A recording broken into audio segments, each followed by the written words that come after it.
وقولوا للناس حسنا، اور کہو لوگوں کو اچھی بات۔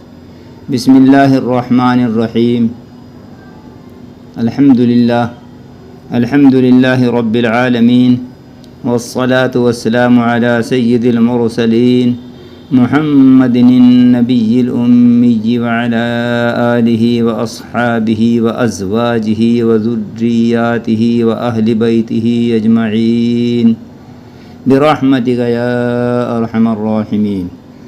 اما بعد، قال اللہ تعالی فی القرآن المجید، اعوذ باللہ من الشیطان الرجیم، انما یعمر مساجد اللہ من آمن باللہ والیوم الآخر، صدق اللہ العظیم۔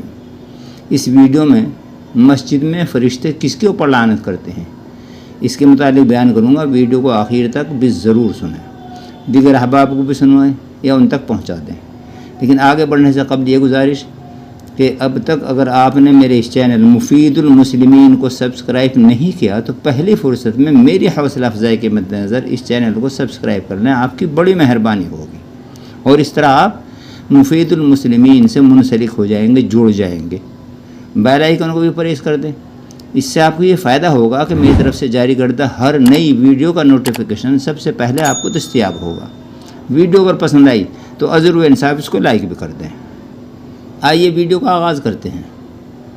سامعین کرام، مساجد اللہ کا گھر ہیں، اسی لیے مساجد اللہ رب العزت کو سب سے زیادہ پسندیدہ ہیں۔ جیسا کہ فرمایا اللہ کے محبوب وجہ تخلیق کائنات فخر دو عالم صاحب معراج خاتم الرسول نبی الامی سرور کائنات امام الانبیاء تاجدار بطحہ احمد مجتبی محمد مصطفیٰ صلی اللہ علیہ وسلم نے اللہ جل شانہ کے نزدیک سب سے زیادہ پسندیدہ جگہیں مساجد ہیں، اور سب سے زیادہ ناپسندیدہ جگہیں بازار ہیں۔ مسجد سجدہ کرنے کی جگہ، یعنی مسجد خصوصاً اللہ رب العزت کی عبادت کرنے کی جگہ ہے۔ وہ نماز کے ذریعے ہو، تلاوت کلام اللہ کے ذریعے ہو، ذکر اللہ تسبیحات کے ذریعے ہو، دینی مجالس کے ذریعے ہو، یا مراقبے کے ذریعے ہو۔ یہی تو ہے کہ ان لوگوں کے بارے میں قرآن کہتا ہے مساجد کو وہی لوگ آباد کرتے ہیں جو اللہ پر اور آخرت کے دن پر ایمان رکھتے ہیں۔ اسی لیے مسجد انتہائی قابل احترام جگہ ہے۔ اللہ کے اس گھر کا ادب اور تعظیم ہم سب کے اوپر لازم ہے، ضروری ہے۔ اگر ہم عملاً مسجد میں کوئی نیک عمل نہ بھی کریں بلکہ ادباً خاموش بیٹھے رہیں تو بھی باعث اجر و ثواب ہے۔ ہم مسجد میں جب آئیں باوضو آئیں، سب سے اول تحیۃ المسجد 2 رکعت پڑھیں، اس کے بعد جس قدر ممکن ہو اور جس طرح ممکن ہو نماز کا وقت ہونے تک یا جماعت کھڑی ہونے تک عبادت میں مشغول رہیں، یا کم از کم کعبۃ اللہ کی طرف منہ کر کے خاموش بیٹھے رہیں۔ مطلب صاف ہے کہ بہرحال مسجد کا احترام ملحوظ رکھیں تو ہمارے لیے خیر ہی خیر ہے۔ ویسے بھی ہم اور آپ خالق کائنات قادر مطلق رب دو جہاں کو ہر جگہ حاضر و ناظر جانتے ہیں، تو وہ اپنے گھر میں یعنی مسجد میں تو بدرجہ اولا حاضر ہوگا، اور اس کے انوار و تجلیات، برکات اور رحمتیں مسجد میں بے شمار نازل ہوں گی۔ تو اب غور کرنے کی بات یہ ہے کہ جہاں پر اللہ جل جلالہ موجود ہو ہمیں وہاں پر کتنا ادب درکار ہے۔ ہم دنیا میں کسی حاکم، وزیر، M P, M L A تو بہت دور کی بات ہے، اگر پارشد یا میونسپل ممبر کے گھر پر بیٹھک پر پہنچیں تو ادب کا کس طرح خیال کرتے ہیں، اور مزید یہ کہ اگر کسی عالم کے یہاں پہنچیں تو خیال کرتے ہیں کہ معمولی سی بھی بے ادبی نہ ہو جائے۔ تو غور کرنے کی بات یہ ہے کہ اللہ تعالیٰ کے گھر میں کتنا ادب درکار ہے۔ لیکن افسوس، صد افسوس، آج ہمارے دلوں سے مساجد کا ادب احترام تقریباً اٹھ چکا ہے۔ ہم مسجد میں ایسے داخل ہو جاتے ہیں جیسے اپنی بیٹھک میں، بلکہ اس سے بھی کم تر۔ مسجد میں آتے ہیں تو کسی بھی طرف پیٹھ کر کے آلتی پالتی مار کر یا ٹانگیں لمبی کر کے بیٹھ جاتے ہیں، لیٹ جاتے ہیں، اور بے جھجک مسجد کی لائٹ اور پنکھے وغیرہ کو استعمال کر لیتے ہیں، گویا کہ یہ سب چیزیں ہماری ملکیت میں ہیں۔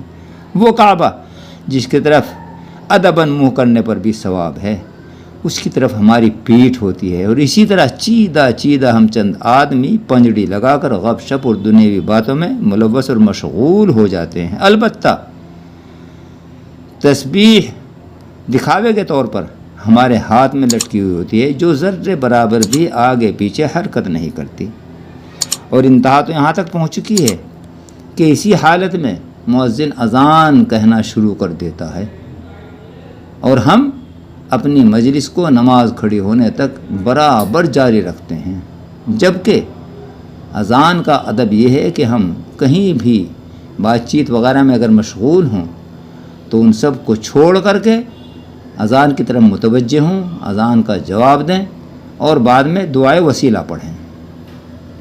اور سامعین، انتہائی افسوس تو یہ ہے کہ اس میں تقریباً وہ لوگ ملوث ہوتے ہیں جو خود کو دیندار یا دین کا ٹھیکیدار تصور کرتے ہیں، جبکہ مسجد میں دنیاوی باتیں کرنے اور آرام کرنے کی ممانعت ہے۔ صرف مسافرین یعنی بے ٹھکانہ لوگوں کو اجازت ہے کہ وہ ادب کے دائرے میں آرام کر سکتے ہیں، وہ تبلیغی ہوں یا غیر تبلیغی ہوں۔ اور اگر مسجد کے متصل کوئی دوسری جگہ ہو یعنی کمرے وغیرہ ہوں تو کسی کو بھی مسجد میں آرام کرنے کی اجازت نہیں ہے، بلکہ مکروہ ہے۔ البتہ معتکفین کے لیے اجازت ہے کہ وہ مسجد میں قیام اور طعام آرام وغیرہ کر سکتے ہیں۔ رہی دنیاوی باتیں، تو ملاقات کو اگر زیادہ وقت گزر گیا ہو اور اچانک ہماری ملاقات مسجد میں ہو جائے تو خیر خیریت اور ضروری گفتگو کرنے کی گنجائش ہے۔ اور اس سے زیادہ کے بارے میں یہ کہ دنیاوی باتیں کرنے کو یعنی مسجد میں دنیاوی باتیں کرنے کو بعض فقہاء کرام نے مکروہ اور بعض نے تو حرام فرمایا ہے۔ اور مزید یہ ہے کہ شافع معشر، ساقی کوثر، اولین و آخرین کے رسول، حسن اخلاق کے پیکر، تاجدار مدینہ، یتیموں کے ماں و ملجا، محمد عربی علیہ الصلاۃ والسلام نے ارشاد فرمایا کہ مسجد میں بیٹھ کر دنیاوی باتیں کرنا نیکیوں کو اس طرح کھا جاتا ہے جیسے آگ سوکھی لکڑیوں کو۔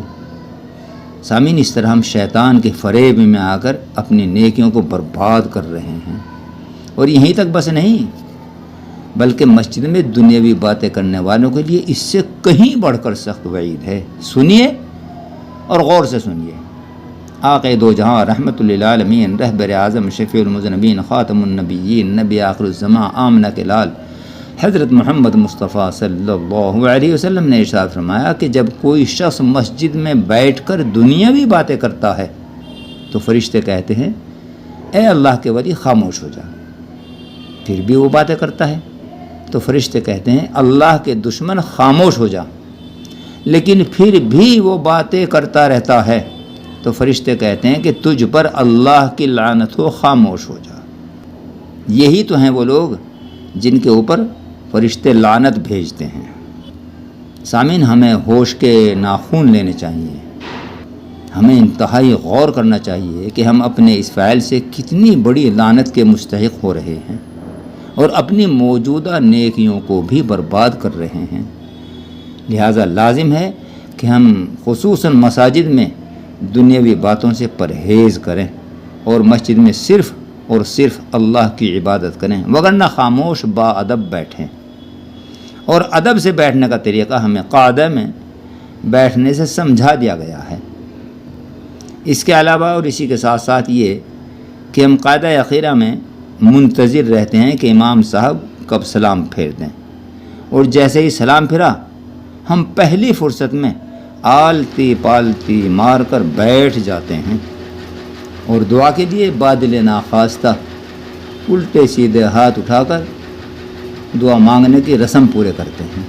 ذرا سوچیں کہ ہم نے خدا تعالیٰ کی اہم عبادت کی ہے، نماز ادا کی ہے، اور اس کے بعد دعا قبول ہونے کے زیادہ امکانات ہیں۔